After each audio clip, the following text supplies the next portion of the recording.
नमस्कार श्रोत्यांनो, book highlights bye अश्विनीमध्ये मी अश्विनी इंदुरकर तुमचं पुन्हा एकदा स्वागत करते.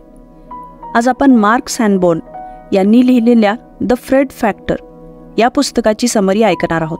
या पुस्तकात लेखक एका पोस्टमॅनला भेटतात ज्याचं नाव आहे फ्रेड.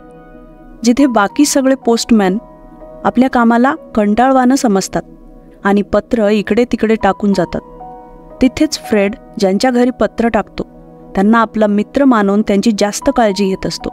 यामुळे प्रत्येकालाच त्याची सर्व्हिस खूप चांगली वाटते. लेखक फ्रेडकडून काम करण्याच्या पद्धतीबाबत काही प्रिन्सिपल्स शिकले.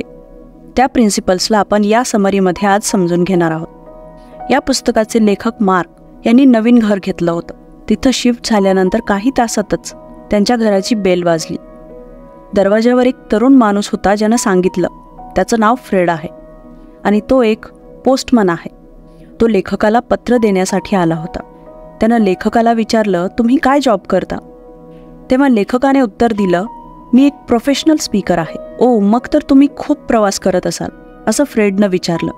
त्यावर लेखकाने सांगितलं, जास्त वेळ तर मी घराच्या बाहेरच असतो. हे ऐकून फ्रेड म्हणाला, तुम्ही मला तुमचं शेड्यूल पाठवून द्या, जेणेकरून मी तेव्हाच तुम्हाला पत्र द्यायला येईन जेव्हा तुम्ही घरी असाल. जेव्हा तुम्ही बाहेर असाल तेव्हा मी तुमची पत्र माझ्याकडे ठेवत जाईन आणि तुम्ही आल्यावर तुम्हाला देत जाईन. फ्रेडचं हे बोलणं ऐकून लेखकाला खूप आश्चर्य वाटलं, पण त्यांनी यासाठी त्याला नकार दिला. ते फ्रेडला म्हणाले, थँक्यू, पण तुला एवढा त्रास घेण्याची गरज नाही. जेव्हा मी घरी नसेन तेव्हा माझ्या पत्रपेटीमध्ये तू पत्र टाकत जा. पण फ्रेडने हे ऐकून नकार दिला आणि म्हणाला, पत्रपेटी फुल झालेली पाहून चोर समजतात की घराचा मालक कुठेतरी बाहेर गेलाय आणि त्याचा फायदा घेऊन ते चोरी करतात.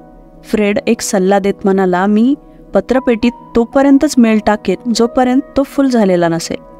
त्यानंतर मी तुमची पत्र समोरच्या दारामधून आत टाकेन आणि त्यानंतरही काही पत्र राहिली असतील तर तुम्ही येईपर्यंत मी ती पत्र स्वतःकडेच ठेवेन. हे सगळं बोलणं ऐकून लेखक खूप आश्चर्यचकित झाले. एवढ्या कमी वयात फ्रेड किती हुशार आहे असं त्यांना वाटू लागलं. त्यांनी फ्रेडचा सल्ला स्वीकारला.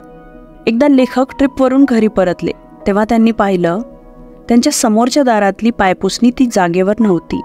त्यांना आश्चर्य वाटलं की पायपुसणीला कोण चोरलं असेल, पण त्यांनी तिला बाजूला पडलेलं पाहिलं. त्यांनी पायपुसणी उचलली तेव्हा पायपुसणीखाली एक पॅकेट पडलेलं होतं.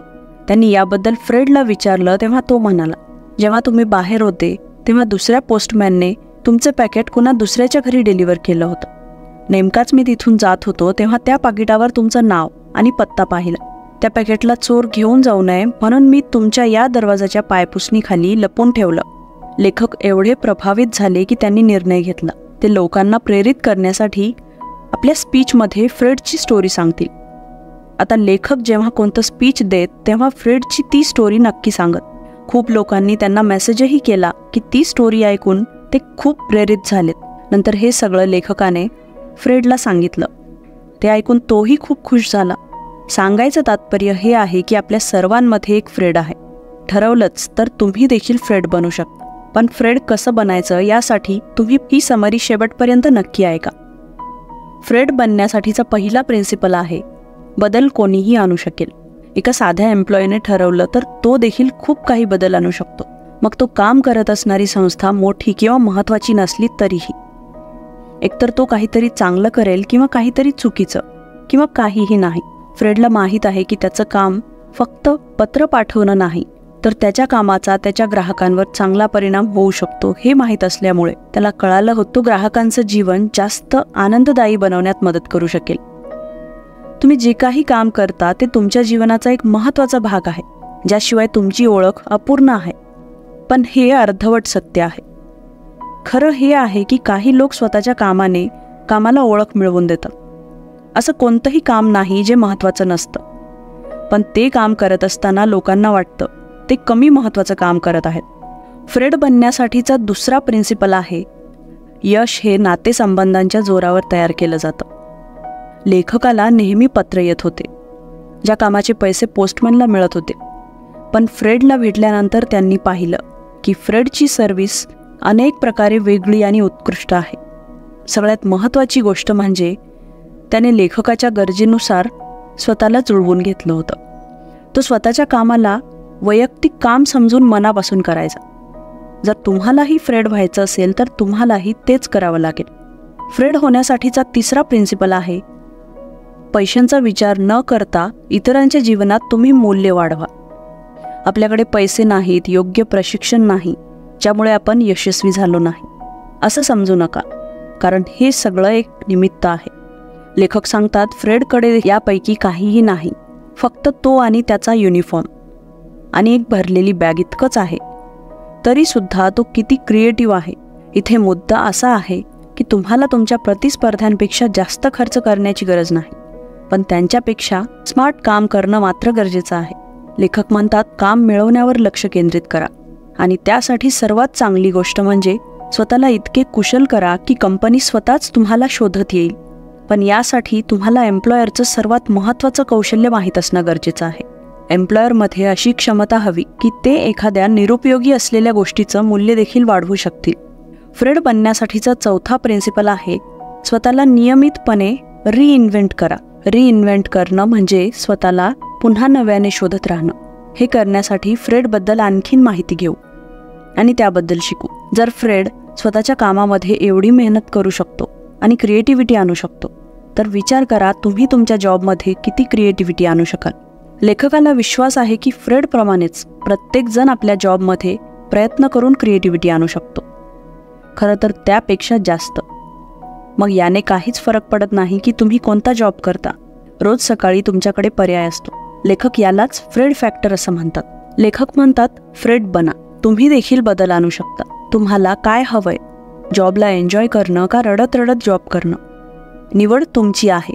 तुम्ही जसे आहात तुम्हाला तसेच राहायला आवडेल का स्वतःला बदलून एन्जॉय करत जगायला आवडेल?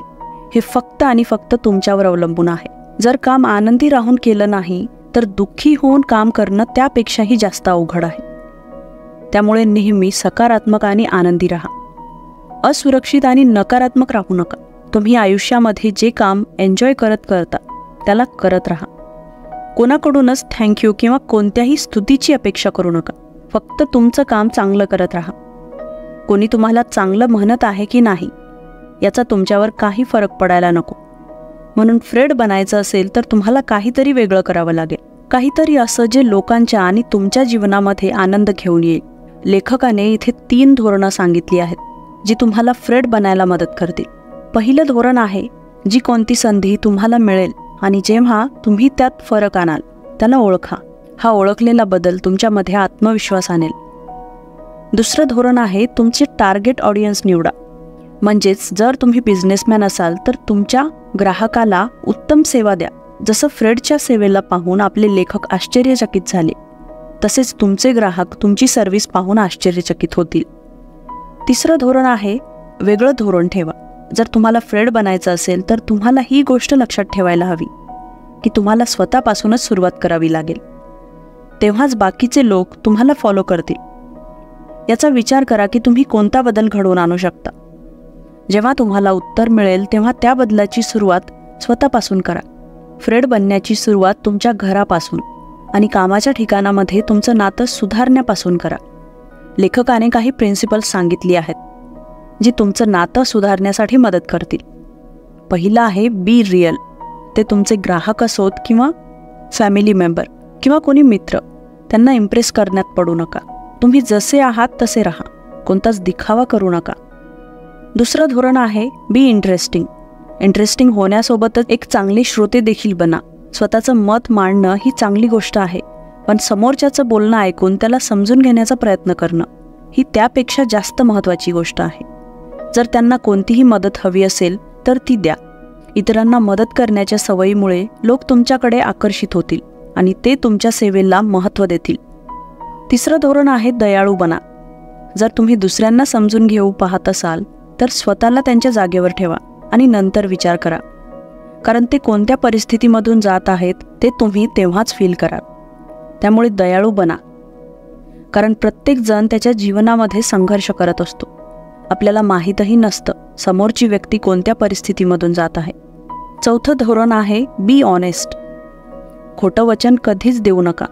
जे तुम्ही करू शकत नाही ते वचन देऊ नका. तेच काम करा जे तुमच्या मर्यादेमध्ये आहे. 5वं धोरण आहे, नेहमी दुसऱ्यांची मदत करा. त्यासाठी कोणते खास कष्ट घेण्याची गरज नसते. आपल्या मागून येणाऱ्यांसाठी दरवाजा उघडणं किंवा दिलेल्या वेळेवर पोहोचणं, अशा छोट्या छोट्या गोष्टींना फॉलो करून तुम्ही लोकांसोबत एक चांगलं नातं टिकवून ठेवू शकता. लेखक फ्रेडमुळे एवढे इम्प्रेस झाले की त्यांनी त्याच्यासारख्या लोकांना फ्रेड म्हणायला सुरुवात केली. तर या फ्रेडबद्दल लेखक म्हणतात, फ्रेड्स आपल्या कामामध्ये एक मूल्य वाढवतात किंवा छोट्या छोट्या कामांनाही मौल्यवान बनवतात. फ्रेड्स कोणत्याही साधारण कामाला स्पेशल किंवा असाधारण बनवू शकतात. ते मातीलाही सोनं बनवू शकतात. आपल्या कामाचं मूल्य वाढवण्यासाठी लेखकाने इथे काही टिप्स सांगितल्या आहेत. एक म्हणजे खरं बोला. आपल्या व्यक्तिमत्वाच्या शक्तीचा सराव करा. लेखक एका रेस्टॉरंटमध्ये डिनर करत होते. जो वेटर त्यांना सर्व करत होता तो चांगला होता पण वेगळा नव्हता. जेव्हा लेखक रेस्टॉरंट बाहेर निघत होते तेव्हा तोच वेटर पुन्हा आला. त्याने लेखकाच्या खांद्यावर हात ठेवला आणि म्हणाला, तुम्ही आल्यामुळे आम्हाला आनंद झाला. दुसऱ्यांदाही आमच्या रेस्टॉरंटला नक्की या. जरी हे खूप साधे शब्द असले तरी हे ऐकून लेखकाला खूप आनंद झाला आणि त्यांनी ठरवलं की ते दुसऱ्यांदाही तिथे जातील. यावरून आपल्याला हे समजतं की त्या वेटरच्या व्यक्तिमत्वाने लेखकाला आपल्याकडे कसं आकर्षित केलं. पुढची टिप म्हणजे छोट्या कामातही तुमची मेहनत दाखवा. तुमचे शेजारी सुट्टीसाठी चालले आहेत आणि ही गोष्ट तुम्हाला माहीत आहे, तर तुमचे थोडे शब्द जसं की मी तुमच्या घराकडे लक्ष देईन, तुमची पत्र रिसीव्ह करेन, तुम्ही सुट्ट्या एन्जॉय करा, हे तुमच्यातलं नातं अधिक घट्ट करतील. अशा खूप काही गोष्टी आहेत ज्या तुमच्या प्रोडक्ट किंवा सर्व्हिसचं मूल्य वाढवतील. चौथं धोरण आहे नियमितपणे स्वतःमध्ये बदल आणा. प्रत्येक बदल हा चांगलाच नसतो, पण नेहमी एकसारखंच राहणं हे देखील चांगलं नाही. फ्रेड्स या गोष्टीत तुमच्यापेक्षा वेगळे आहेत. त्यांना माहीत असतं की प्रत्येक दिवस एक नवीन आशेची किरण घेऊन येतो. त्यांच्यात ही क्षमता आहे की ते स्वतःमध्ये नवीन बदल आणू शकतात. ते भूतकाळाबद्दल जास्त विचार करत नाहीत, कारण त्यांना माहीत आहे की हा नवीन दिवस आहे ज्यात नवीन चॅलेंजसोबत, नवीन स्ट्रगलसोबत नवीन अनुभव देखील येणार आहेत. लक्षात ठेवा, नवीन अनुभव तुम्हाला काही ना काही शिकवत असतात. जेवढी माहिती तुम्ही मिळवू शकता तेवढी मिळवाच. तुम्ही यातून काही गमावणार नाही, तर उलट तुम्हाला याचा फायदाच होईल. तर आपण या समरीमध्ये शिकलो की एक्स्ट्रा गोष्टी केल्यानं आणि आपल्या ग्राहकांची जास्त काळजी घेतल्यानं काय होतं. या समरीमध्ये आपण 4 प्रिन्सिपल्स म्हणजे धोरण शिकलो. पहिलं प्रिन्सिपल म्हणजे बदल कोणीही घडवून आणू शकतो. त्यासाठी तुम्हाला जन्मजात फ्रेड असण्याची गरज नाही. फ्रेड बनण्यासाठी वयाचं बंधन नसतं. फक्त तुम्हाला बदल घडवून आणण्याची सुरुवात स्वतःपासूनच करावी लागते. दुसरा प्रिन्सिपल म्हणजे यश हे नातेसंबंधांच्या आधारावर तयार होत असतं. म्हणून फ्रेड बनण्याची सुरुवात सर्वांशी चांगलं नातं बनवण्यापासून सुरू करा. तिसरा प्रिन्सिपल आहे तुम्ही दुसऱ्यांच्या जीवनामध्ये मूल्य आणा. याने तुम्ही देखील नक्कीच आनंदी राहाल. चौथं प्रिन्सिपल आहे स्वतःला नियमितपणे रिइन्व्हेंट करा, म्हणजेच नवीन काहीतरी शिकत राहा. या 4 प्रिन्सिपलला तुम्ही तुमच्या जीवनामध्ये लागू करून तुम्ही देखील नक्कीच फ्रेड बनू शकता. ही समरी इथेच संपते. समरी आवडल्यास नक्की लाईक, शेअर आणि कमेंट करा. चॅनलवर नवीन असाल तर सबस्क्राईब करा. सोबतच बेल नोटिफिकेशन ऑन करायला विसरू नका.